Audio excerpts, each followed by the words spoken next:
श्रीराधिकायाः प्रियता स्वरूपता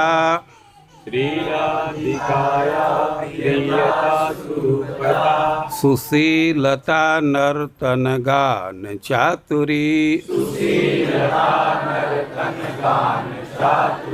गुणालि संपत् कविता च राजते जगन् मनोमोहन चित्त मोहिनी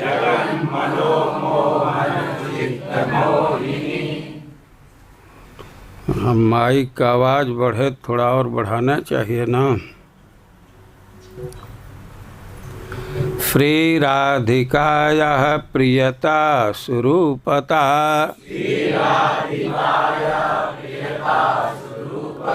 सुशीलता नर्तन गान चातुरी गुणालि संपत् कविता च राजते जगन् मनोमोहन चित्त मोहिनी। अनुवाद।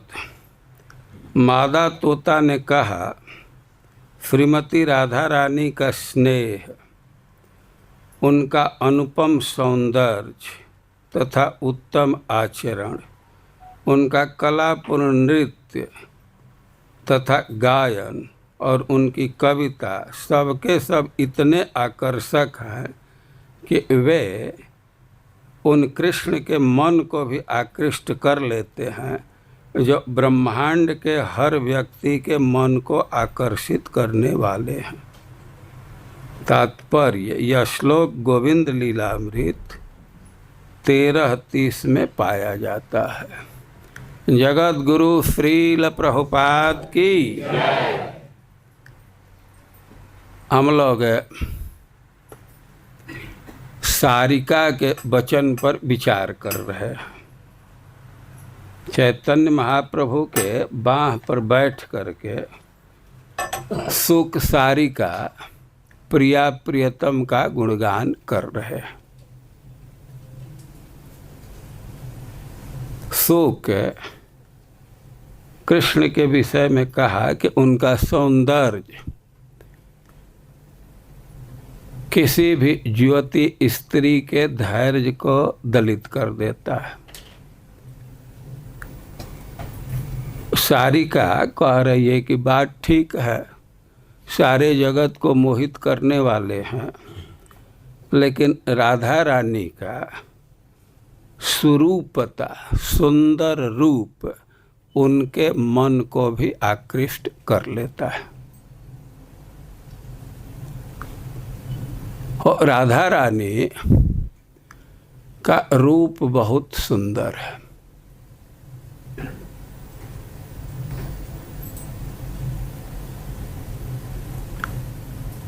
देवी कृष्णमयी प्रोक्ता, राधा रानी का परिचय दिया गया है कि वे देवी हैं और कृष्णमयी हैं। और देवी का अर्थ कहा किया गया है कि देवी कहे द्योतमाना परम सुंदरी। देवी के अनेक अर्थ है, लेकिन सबसे मुख्य अर्थ है कि द्योतमाना, वह चमक रही है, उनके शरीर से कांति निकल रही है, दीप्त हैं और परम सुंदरी, वे परम सुंदरी है।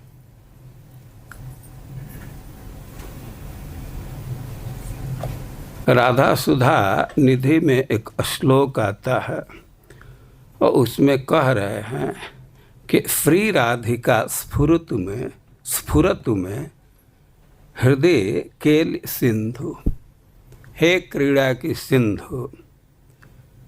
श्री राधिका नहीं, जो क्रीड़ा के सिंधु हैं वे राधिका हमारे हृदय में स्फुरित हो। और वे कह रहे हैं कि वैदग्ध सिंधु रनुराग रसैक सिंधु वात्सल्य सिंधु रतिसान्द्र कृपैक सिंधु लावण्य सिंधु रमृत छवि रूप सिंधु श्री राधिका स्फुरतु में हृदय के सिंधु। इस श्लोक के आवृत्ति कीजिए। वैदग्ध सिंधुरनुराग रसैक सिंधु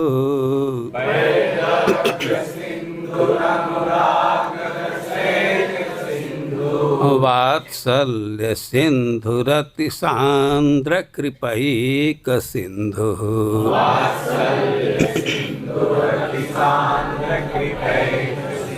लावण्य सिंधुरमृत छवि रूप सिंधु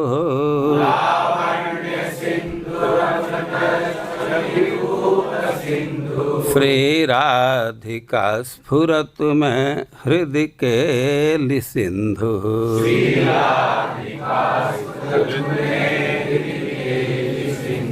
वैदग्ध सिंधुरनुराग रसैक सिंधु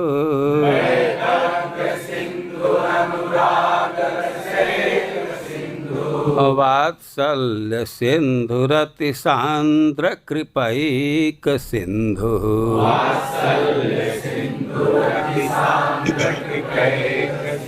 लावण्य सिंधुरमृत छवि रूप सिंधु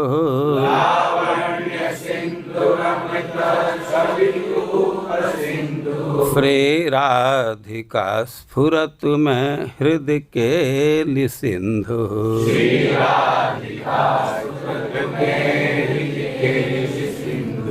अब पृथ्वी पर कितने समुद्र हैं?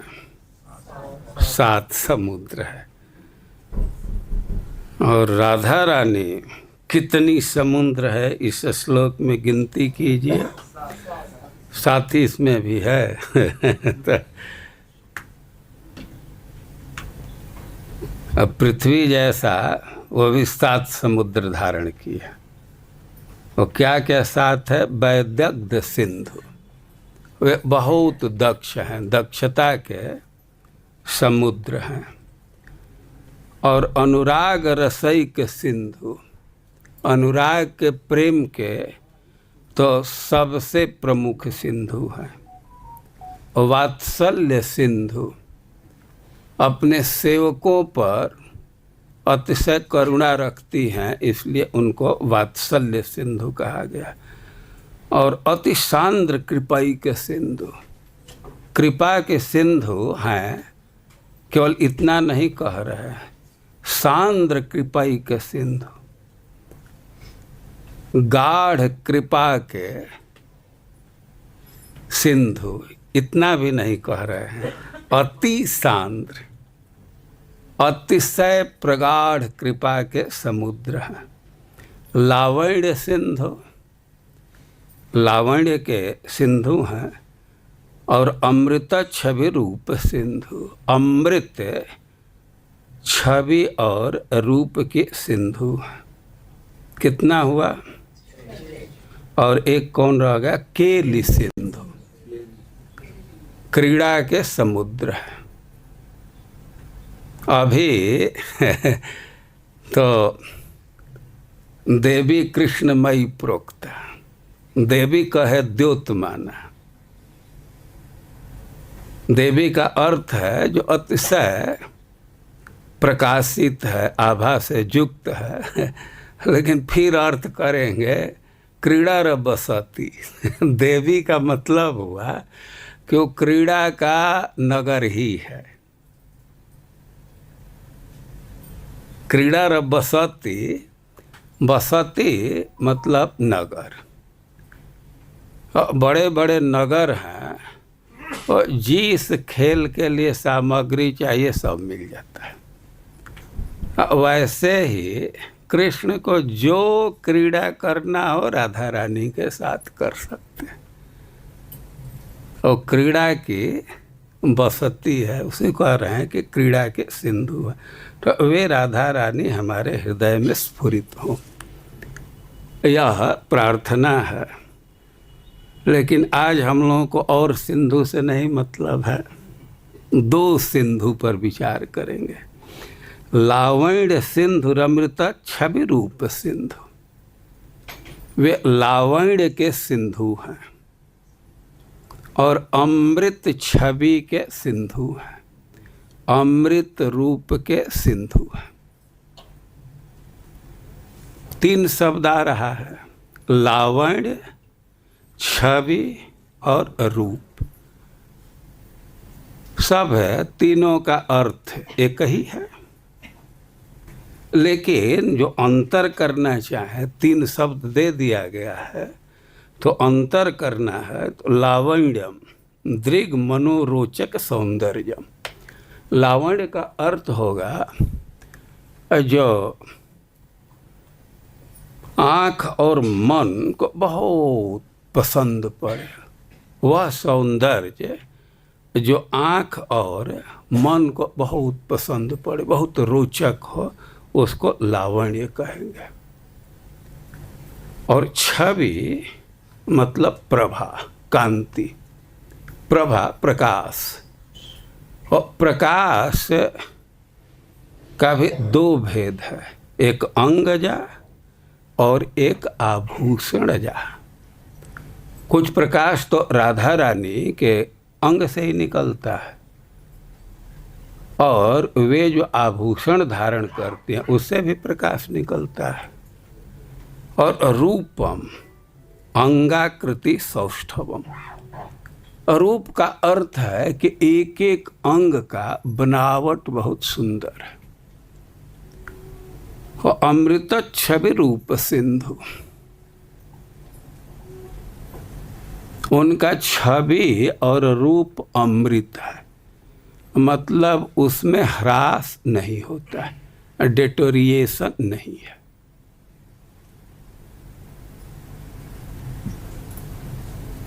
इस संसार में थोड़ा सा आभा आता भी है, लेकिन अमृत नहीं है, कुछ दिन के बाद खत्म हो जाता है।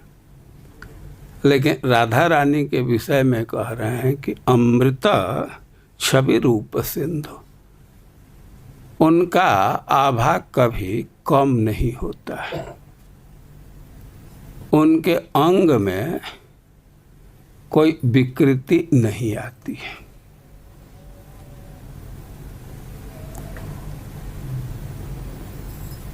तो सब है सौंदर्य के ही भेद हैं। यहाँ करें रूप सिंधु, ये अंग के बनावट की बहुत महिमा है। वामन देव जब बलि महाराज के यज्ञशाला में गए और वामन देव का सत्कार कर रहे हैं बलि महाराज, सुखदेव गोस्वामी चित्रण कर रहे हैं कि मुक्त संग मनोरम, जो मुक्तात्मा है संसार में उनका मन कहीं नहीं रमता है, लेकिन वामन देव में उनका भी मन रम रहा है। इस संसार में बौना सुंदर नहीं दिखता है, लेकिन वामन देव बहुत सुंदर दिख रहे थे। उसका कारण है रूपानुरूपावयव, जो उनका साइज था ठीक उसी साइज के हिसाब से उसके अनुपात में उनके अंग थे। रूपा न रूपा अवयव, यही शब्द दिया गया, इसलिए बहुत सुंदर लग रहे थे।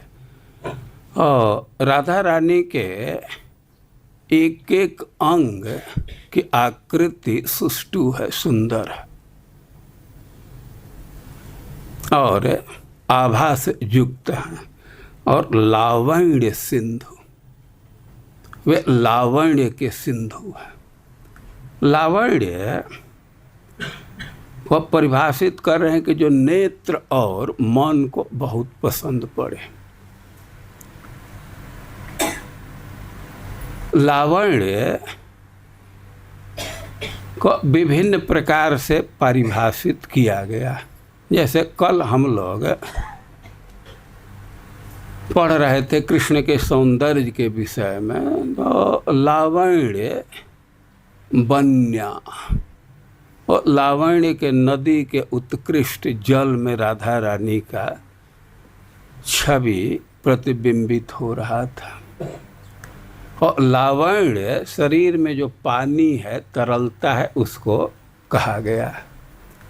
लेकिन ये लावण्य शब्द पर विचार करेंगे तो ये लवण शब्द से बना है। लवण से ही लावण्य बना है ना। लवण का गुण हो तो उसको लावण्य कहेंगे, लवण के भाव को लावण्य कहेंगे। लवण मतलब नमक, और नमक का गुण है कि वह कठोर चीज को भी गला देता है। नींबू का चमड़ा है और दांत से काटना बहुत कठिन है, लेकिन उसको कुछ दिन नमक में डाल दीजिए तब गल जाता है ना। सबको अनुभव है ना, अचार डालने में वो गला देता है ना। और ये जो लावण्य शब्द बना है और उसका मूल है लुई छेदन।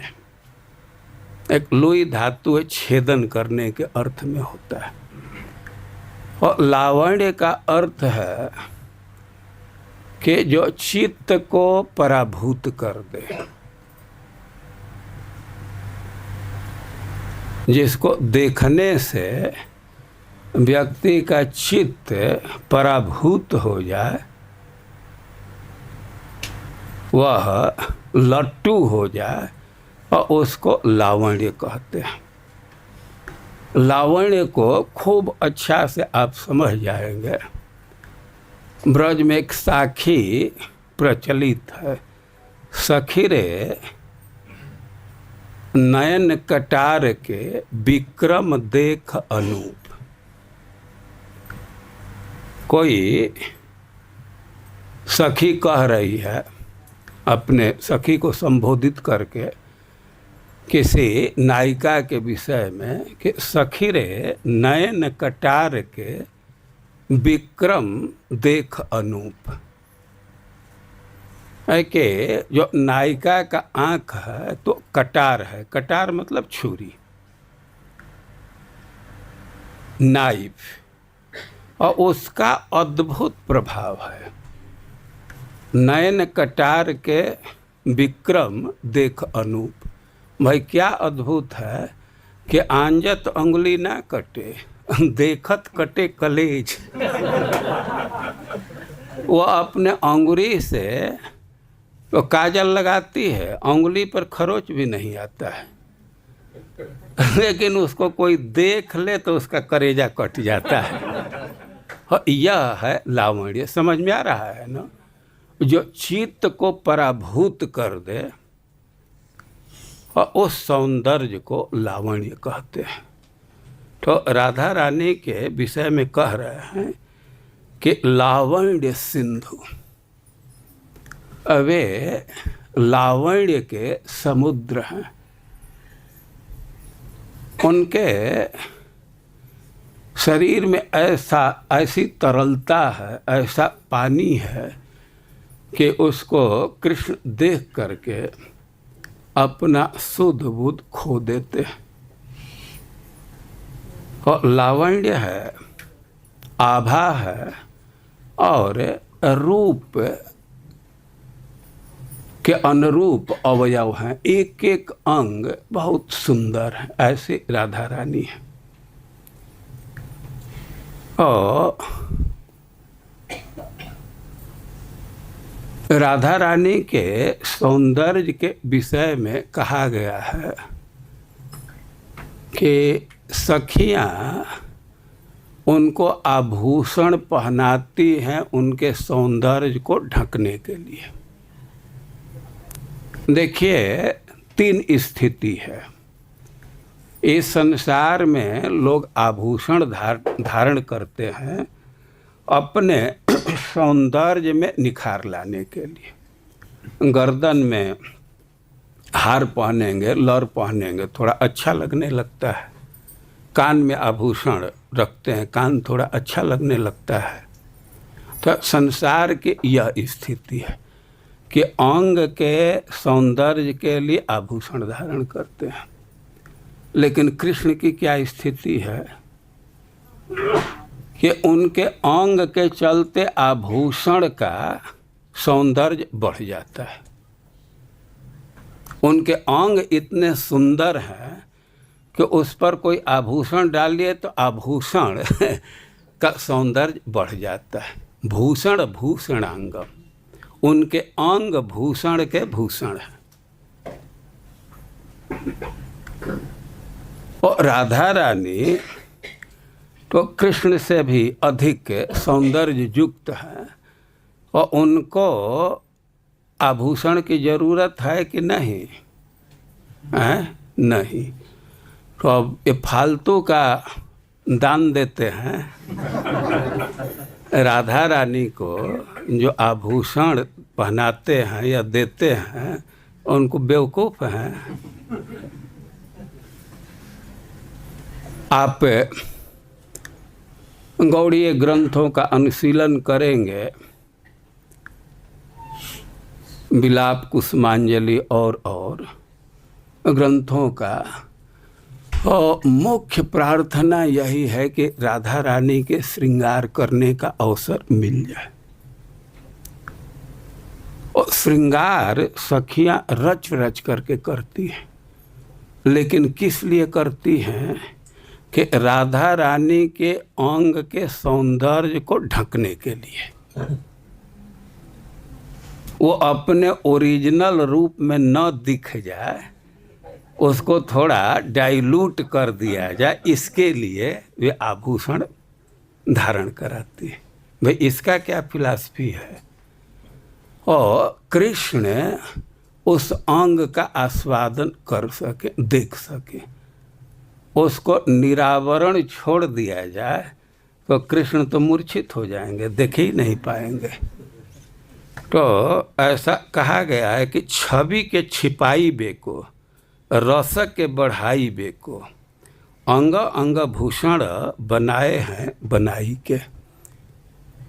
खूब रच रच करके एक एक अंग पर आभूषण पहनाया जाता है, लेकिन उसका उद्देश्य है छवि के छिपाई बेको, रस के बढ़ाई बेको, राधा रानी के सौंदर्य को ढकने के लिए। भाई इससे क्या फायदा होगा? और कृष्ण उसको अच्छा से आस्वादन कर पाएंगे। यदि उसको थोड़ा ढका न जाए और कृष्ण मूर्छित होकर के गिर सकते हैं।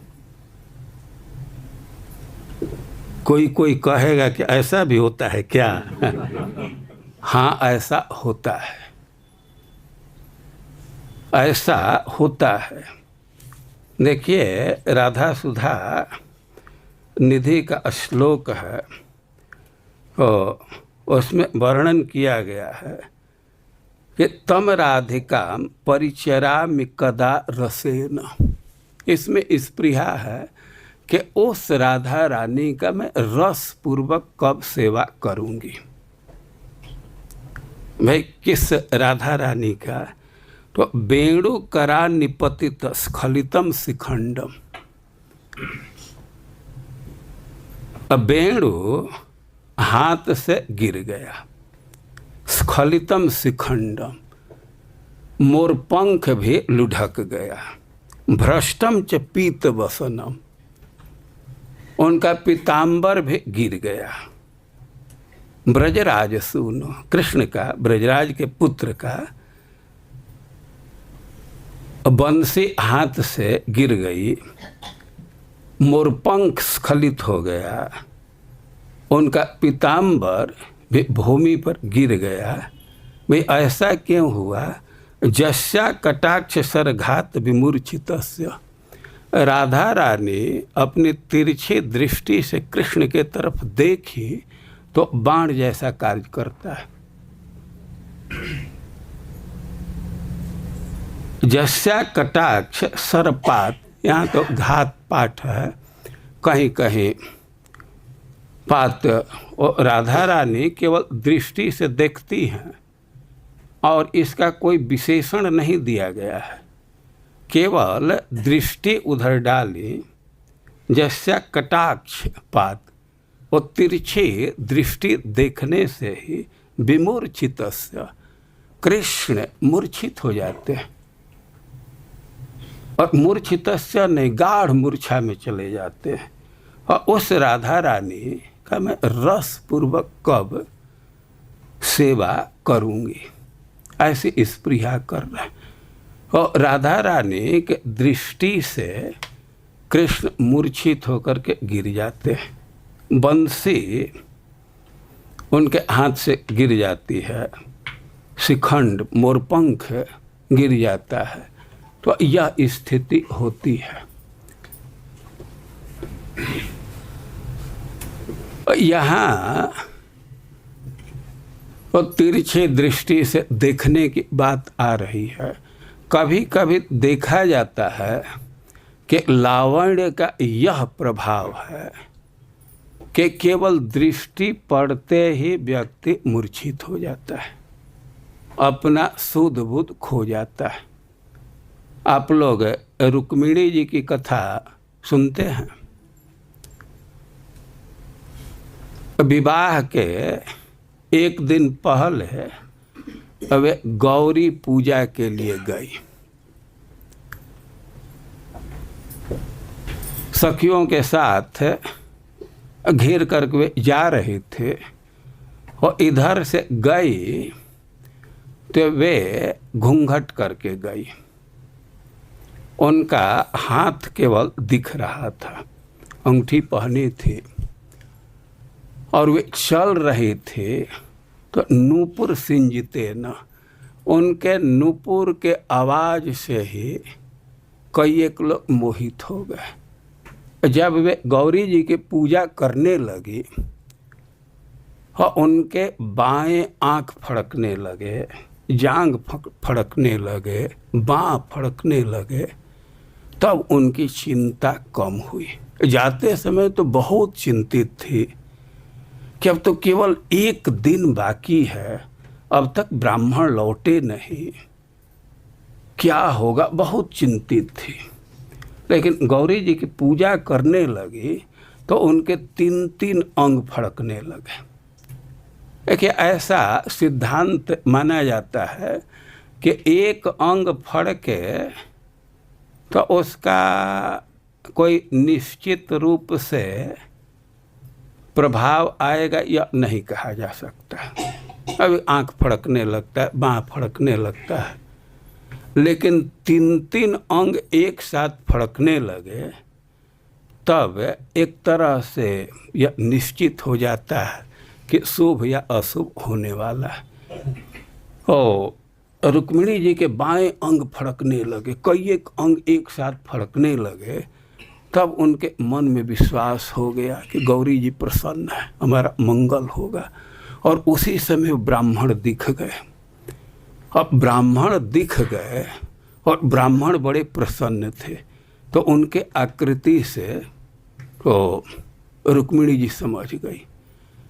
उनको ब्राह्मण बतलाए भी, उनको पता चल गया कि कृष्ण आ गए। अब जब उधर से पूजा करके लौट रही थी और अपने घूंघट को हटाई और जो बाल लटक रहे थे उसको भी हटाई। गौरी जी की पूजा करने गई थी और बाल बांधी नहीं थी। आज भी हम लोग देखते हैं तो लड़कियां गीले बाल पूजा करने जाती हैं, तो ऐसे बाल आगे भी लटक रहा था तो अपने बाल को हटाई और कृष्ण के तरफ देखने लगी। और सुखदेव गोस्वामी वर्णन किए हैं कि याम वीक्षते नृपतयस तदुदारहा स व्रीड़ावलोक हृत चेतस उज्झितार्था। रुक्मिणी देवी कृष्ण के तरफ देख रही थी, उनका ध्यान दूसरे राजा के तरफ नहीं था। अब कृष्ण के तरफ देख रही हैं, विवाह का अवसर है, कृष्ण आ गए हैं और उनको प्रसन्नता है, तो स्वाभाविक मुख पर मुस्कान आ रहा है। लेकिन व्रीड़ावलोक, अभी कृष्ण से तो मिलन हुआ नहीं है, तो उनके मन में संकोच है, एक लज्जा के साथ उधर दृष्टि डाल रही है। लेकिन रुक्मिणी देवी के मुस्कान को देख करके, सलज्ज अवलोकन को देख करके हित चेतस, जो दूसरे राजा थे और वे अपना सुध बुध खो गए। अब इतना सुध बुध खो गए कि उज्झितास्त्रा, वे तो बड़े बड़े हथियार लेकर के गए थे कि जबरदस्ती लाना है, वो कृष्ण के साथ नहीं जाने देना है। लेकिन रुक्मिणी पर दृष्टि पड़ी और उसको देखते ही उनके चित्त की स्थिति बदल गई, अनुसंधान खत्म हो गया और उनके हाथ से अस्त्र गिर गए, उज्झितास्त्रा।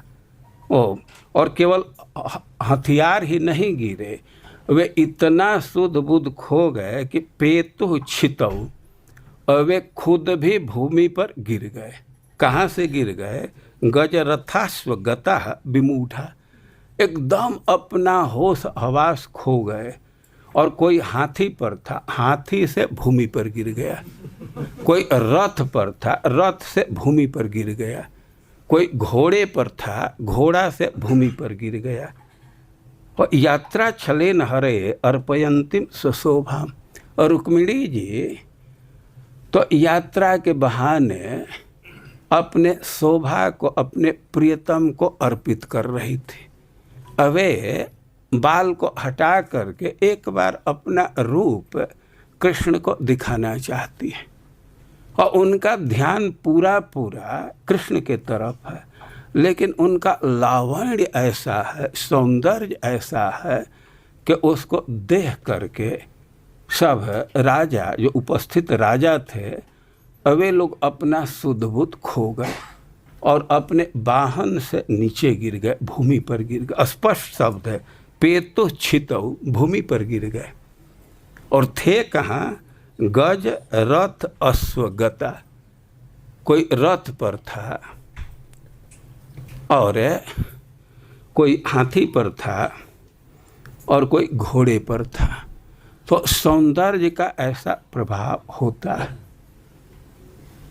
और राधा रानी के जो सखियां हैं तो ये सावधान हैं कि राधा रानी का श्रृंगार करना चाहिए कि कृष्ण उनके अंगों को देख सके। निरावरण रखने पर तो शायद कृष्ण देख नहीं पाएंगे। तो यही कह रहे हैं कि छवि के छिपाई बेको, रस के बढ़ाई बेको, अंग अंग भूषण बनाए हैं बनाई के। राधा रानी के स्वाभाविक सौंदर्य को छिपाने के लिए, कृष्ण के रसास्वादन को बढ़ाने के लिए अंग अंग भूषण बनाए हैं बनाई के। एक एक अंग में सखियां रच रच करके आभूषण पहना रही हैं। कुछ उदाहरण दे रहे हैं। देखे नासा पुट वेह प्रीतम भय विदेह, याही है तो बिसरी बनाई धरी चाई के। यदि कृष्ण राधा रानी के नासिका के छिद्र को देख लें, राधा रानी के अंगों की विशेषता है कि कई एक चीज स्वाभाविक रूप से उसको सिद्ध नहीं किया गया है। जैसे आँख काला लगे और इसके लिए काजल लगाया जाता है, लेकिन राधा रानी के आँख पर स्वाभाविक काजल की रेखा है, वो काजल लगाया नहीं गया है, सहज स्वाभाविक रूप से पतला रेखा काजल का बना हुआ है। और उनके नासापुट में नासिका के नीचे स्वाभाविक रूप से छिद्र है, और यदि उस छिद्र को ओरिजिनल नासिका को देखें कृष्ण तो देखते ही मूर्छित हो सकते हैं। और कह रहे हैं कि देखे नासा पुटवे प्रीतम भय विदेह, याही है त बेसरी बनाई धरी चाई के। और कृष्ण थोड़ा देख सके, अपना सुध बुध न खोवे, तो इसके लिए सखियाँ खूब रच करके उसमें बेसर पहना देती हैं। रोम जगमगे रूप की पानी पर अति, सके न संभारी हंसी चितई सुभाई के। राधा रानी के एक एक अंग का ऐसा लावण्य है कि कृष्ण उसको नहीं संभाल पाएंगे, उसको नहीं टोलरेट कर पाएंगे, वो उसको देख नहीं पाएंगे। देखने के पहले ही वे मूर्छित हो सकते। खास करके राधा रानी के चितवन को वे नहीं देख पाएंगे, तो इसलिए सखियाँ कई एक आभूषण धारण कराती है। ध्रुव हित ध्रुव विवश लटकी जाते छिन छिन, याते सखी शोभा सब राखी के दुराई है। सखियाँ अनुभव की हैं कि जे वही वे राधा रानी के तरफ देखते हैं, कृष्ण राधा रानी के तरफ देखते हैं, तब तक लटक जाते हैं, अर्धमूर्छित हो जाते हैं, और कृष्ण ठीक से आस्वादन कर सके, और इसलिए सखियाँ राधा रानी को आभूषण धारण कराती। इसको आप लोग पीछे से बोलिए। छवि के छिपाई बे को रस के बढ़ाई बे को, अंग अंग भूषण बनाए हैं बनाई के।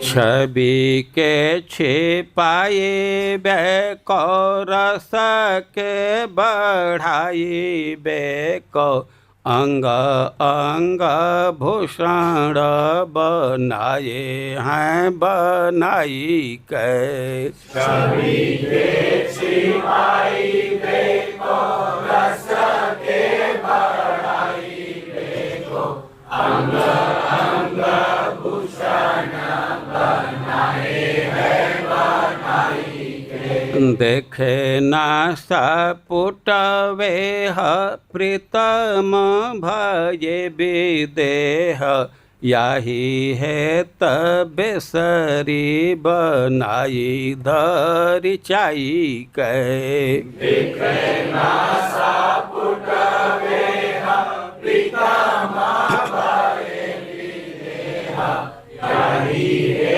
तबेसरी बनाई धरी चाई के। देखे न सपुटवे प्रीतम भये विदेह, याही है तबेसरी बनाई धरी चाई के।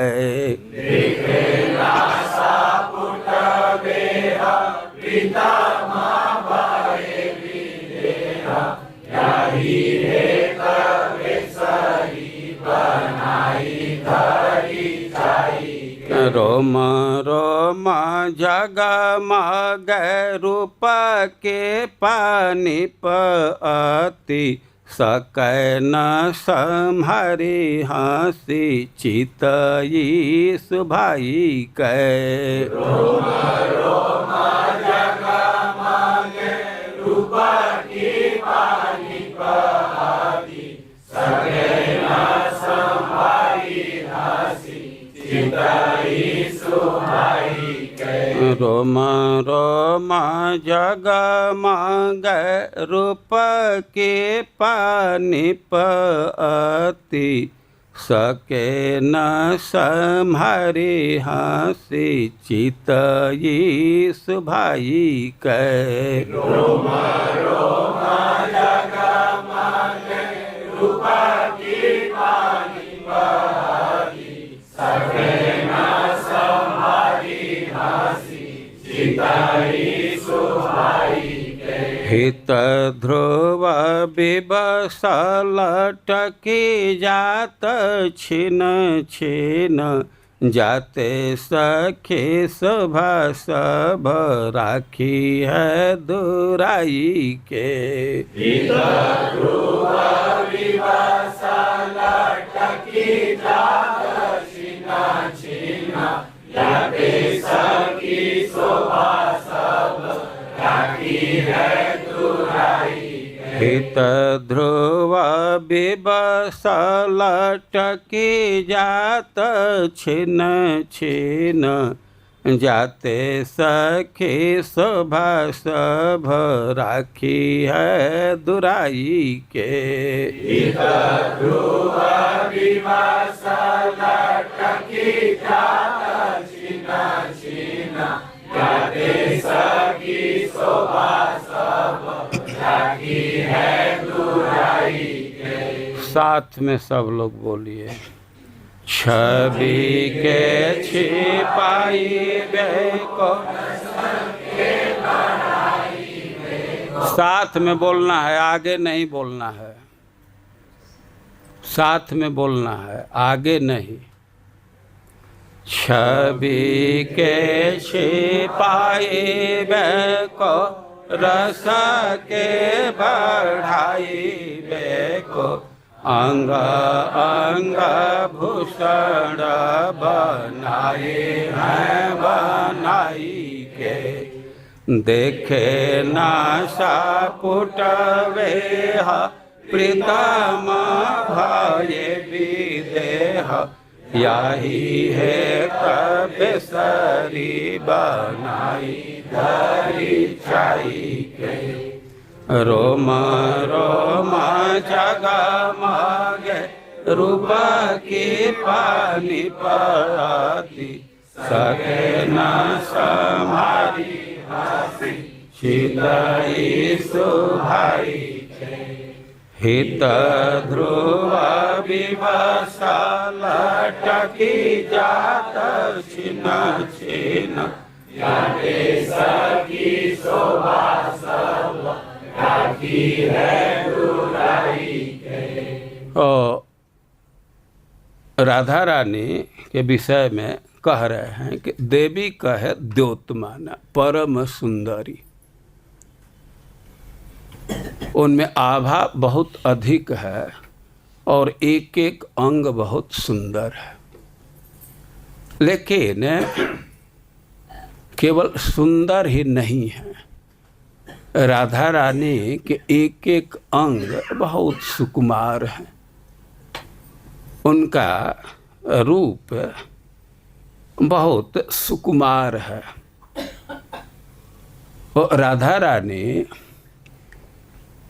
इतनी सुकुमार हैं कि कभी कभी सखियां उनसे विनोद करती हैं।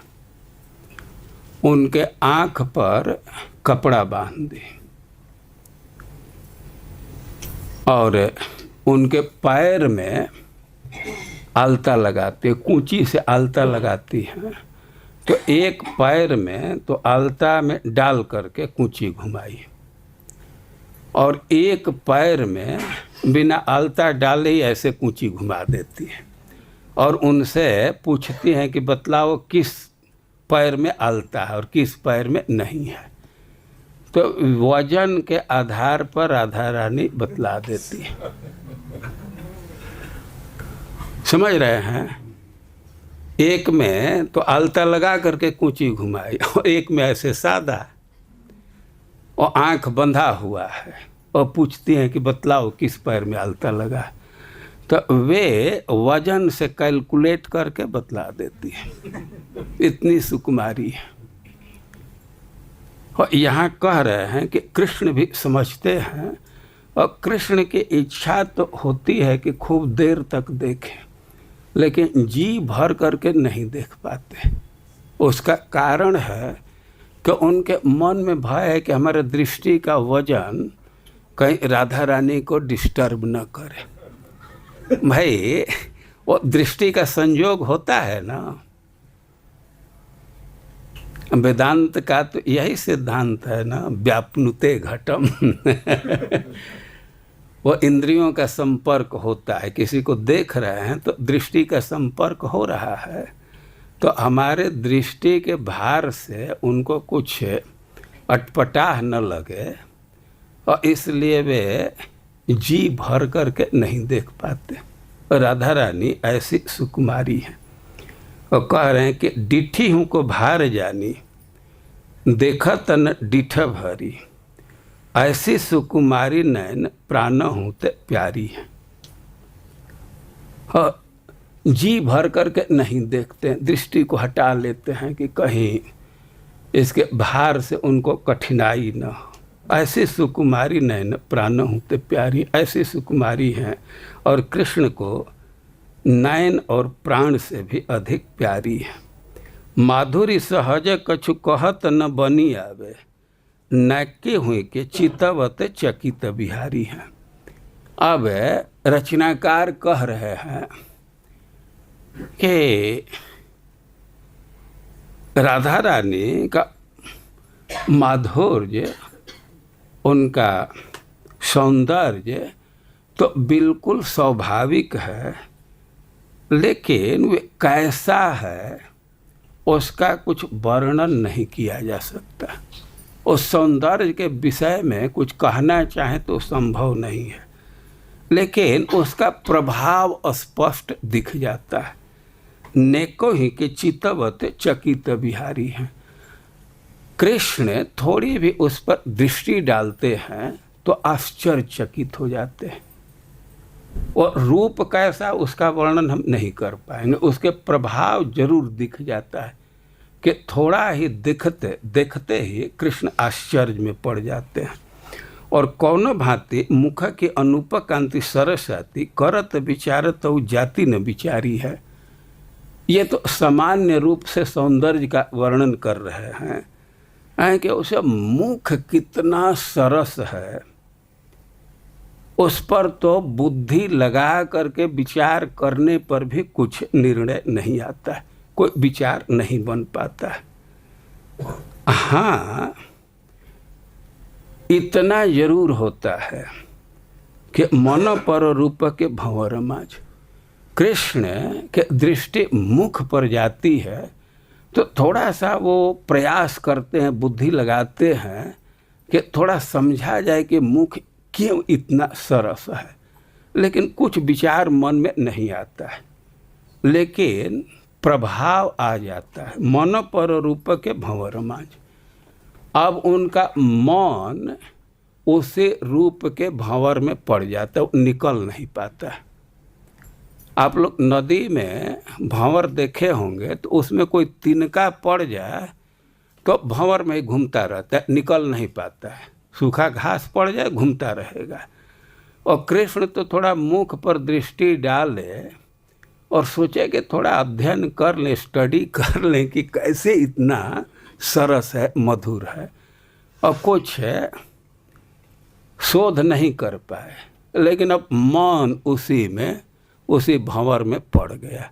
अब मन वहाँ से निकल नहीं रहा है। नेह बस भय सुधि, और प्रेम तो और बढ़ जाता है, और सुधि देह के विसारी है, और शरीर का अनुसंधान ही खत्म हो जाता है। अब मन उसी में फंस जाता है, अपने शरीर का कुछ ध्यान नहीं रख पाते हैं। इसको पीछे से आप लोग बोलिए। डिठी हूँ को भार जानी, देखत न डिठ भरी, ऐसी सुकुमारी नैन प्राण हूँ ते प्यारी है। डिठी हूँ को भार जानी, देखत न डिठ भरी, ऐसी सुकुमारी नैन प्राण हूँ ते प्यारी है।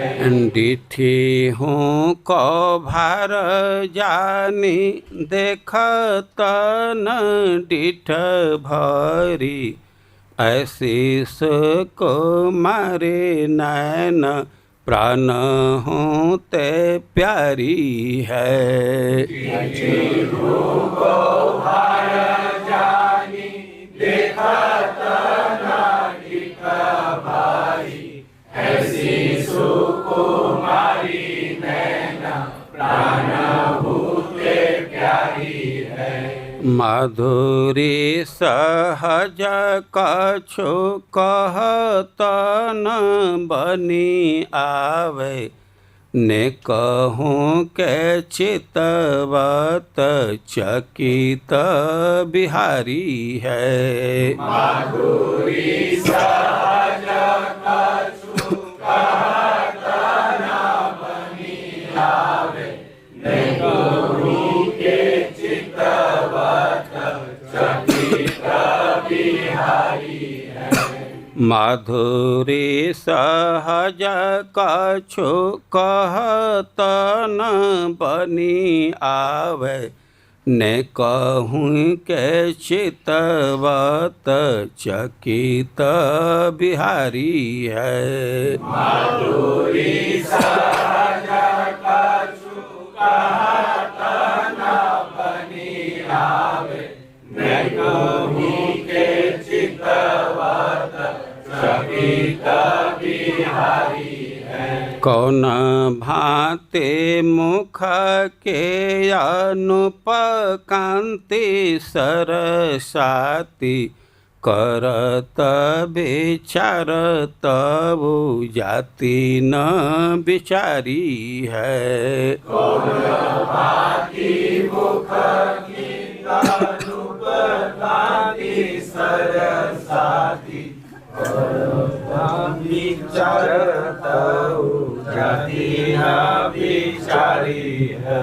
कौन भांति मुख के अनुप कांति सरसाती, करत विचारत जाति न बिचारी है। कौन भांति मुख के अनुप कांति सरसाती, करत विचारत जाति न बिचारी है। हित ध्रुव मन पर रूप के भंवर मांझ, नेह बस भय सुधि देह की बिसारी है। हित ध्रुव मन पर रूप के भंवर मांझ, देह बस भय सुधि देह की बिसारी है। आ गया, साथ में आप लोग बोलिए। डिठी हूँ को भार जानी, देखत न डिठा भारी, ऐसे सुको मारे नैन प्राण होते प्यारी है। माधुरी सहज कछु कहत न बनी आवे, न कहूँ के चितवत चकित बिहारी है। कौन भांति मुख के अनुप कांति सरसाती, करत विचारत जाति न बिचारी है। हित ध्रुव मन पर रूप के भंवर मांझ, देह बस भय सुधि देह की बिसारी है। और इस संसार में एक मुहावरा सुनते हैं, सोना में सुहागा। क्या इसका मतलब हुआ? सोना देखने में तो बहुत सुंदर होता है,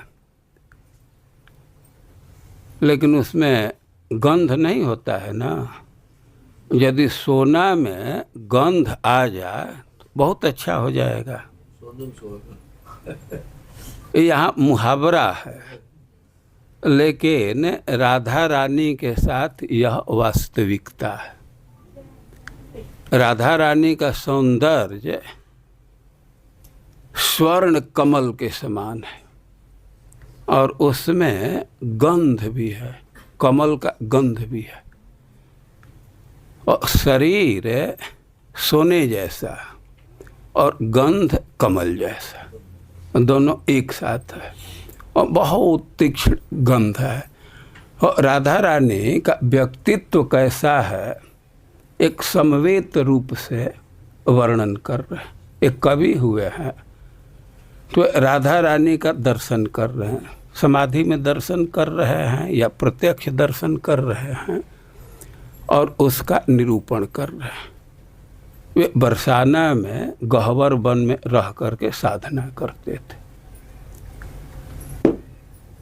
तो वे साफ कह रहे हैं, स्पष्ट कह रहे हैं कि देखो देखो सामने के गली में अपने सखियों के साथ वृषभान की लली जा रही है। और वे प्रत्यक्ष दर्शन करके वर्णन कर रहे हैं, देख रहे हैं।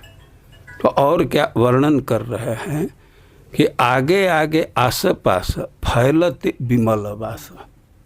राधा रानी तो जा रही हैं लेकिन उनके पहले ही गंध फैल जाता है, आगे ही और अगल बगल में सब जगह। अब गंध फैल गया और पीछे पीछे भौरा गुंजार करते हुए चल रहे हैं। भौरों को गंध से बहुत प्रेम है। अभी इतना सुंदर गंध है कि वे उन्मत्त हैं और गाते हुए झुंड के झुंड पीछे से चल रहे हैं। और ताते अतिनि की किंकड़ी की झनकार होती मोहिनी है मानो मन मोहन की कान की। भौरों का गान बहुत मधुर होता है, अच्छा लगता है और वह तो अच्छा लग रहा है, लेकिन भौरों के गान से बहुत अधिक मधुर राधा रानी के किंकड़ी का आवाज आ रहा है। भौरे का जैसा गुंजार है वो बहुत मधुर है, लेकिन उससे अति निकी बहुत अधिक सुंदर मधुर उनके किंकड़ी की आवाज है। कह रहे हैं कि वह तो मानो कृष्ण के कान के लिए मोहिनी बन गई है। कृष्ण मोहन है, सारे संसार को मोहित करते हैं, लेकिन उनके कान की मोहिनी बन गई है राधा रानी के नूपुर की ध्वनि। और जगमग होती जात ज्योति नव यौवन की, देखी गति भूली मति देव देवतान की। और राधा रानी किशोरावस्था को प्राप्त हुई हैं तो उनके अंग अंग से कांति निकल रही है। अब इतनी कांति है कि आसपास का जगह जगमग हो जाता है। और राधा रानी को देख करके, उनके सौंदर्य को देख करके सारे देवी देवता अपना सुध बुध खो जाते हैं। या देव देवतान की, जो देवताओं के भी पूज्य हैं कृष्ण, तो वे राधा रानी के सौंदर्य को देख करके अपना सुध बुध खो रहे हैं। या जो रचनाकार कवि हैं देव, और उनके जो आराध्य हैं, उनके जो इष्ट हैं देव देवतान, देव के जो देवता हैं, इष्ट देव हैं, तो वे राधा रानी के सौंदर्य को देख करके अपना सुध बुध खो रहे हैं। यानी कि सामूहिक गली के अली के संग भली भांति चली जाती देखो वह लली वृषभान की, कि वह सामने वाली गली में जा रही है, अपने सखियों के साथ बहुत आराम से, बहुत स्थिरता से जा रही हैं। तुम भी देख सकते हो। पीछे से इसको बोलिए आप लोग। माइक काम कर रहा है क्यों? और पीछे वालों को सुनाई नहीं देता होगा। आगे आगे आस पास फैलते बेमल वास, पीछे पीछे भारी भीड़ भौरनी के गान की। आगे आगे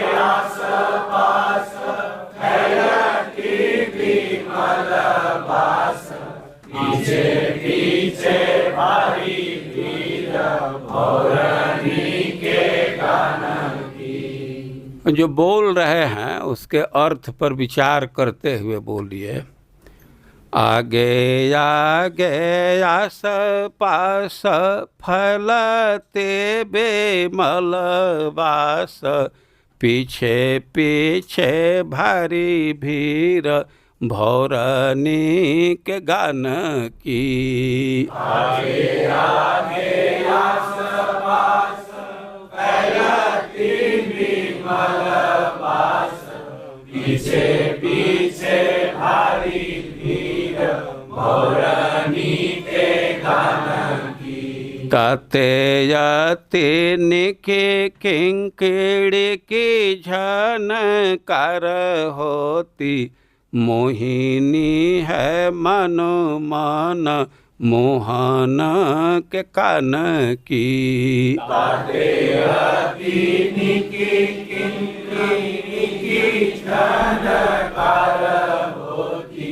मोहिनी है मनो मन, मोहन के कान की। जगमग होते जात ज्योति नव यौवन की, देखी गति भूली मति, देव देवतान की। जगमग होती जात ज्योति नव यौवन की, देखी गति भूली मति, देव देवतान की। जगमग होते जात ज्योति नव यौवन की, देखी गति भूली मति, देव देवतान की। जगमग होती जात ज्योति नव यौवन की, देखी गति भूली मति, देव देवतान की। समूह गली के जोयाली के संग भली भांति, चली जाते देखो वह लली वृषभान की। समूह गली के जुआली के संग भली भांति, चली जाती देखो वह लली वृषभान की। समूह गली के जोआली के संग भली भांति, चली जाते देखो वह लली वृषभान की। समूह गली के जुआली के संग भली भांति, चली जाती देखो लली वृषभान की। साथ में बोलिए आप लोग। आगे आगे आस पास, पीछे पीछे भारी भीड़, भौरनी के गान। साथ में बोलना है। आगे आगे आस पास फैलाते बेमल बास, पीछे पीछे भारी भीड़, भौरनी के गान की। ताते आते निके किंकिड़ी के झनकार होती, मोहिनी है मनो मन, मोहन के कान की। जगमग होते जात ज्योति नव यौवन की, देखी गति भूली मति, देव देवतान की। समूह गली के जोआली के संग भली भांति, कली जाति देखो वह लड़ी वृक्ष भानु की। ऐसे सुख और सारिका के मुख से चैतन्य महाप्रभु प्रिया प्रियतम के गुण को सुन रहे। सारिका जो श्लोक बोली और उसके कुछ अंश को प्रस्तुत करने का प्रयास किया गया, कुछ अंश बाकी है। कभी आगे सुयोग मिलेगा तो उस पर भी विचार किया जाएगा। हरे कृष्ण।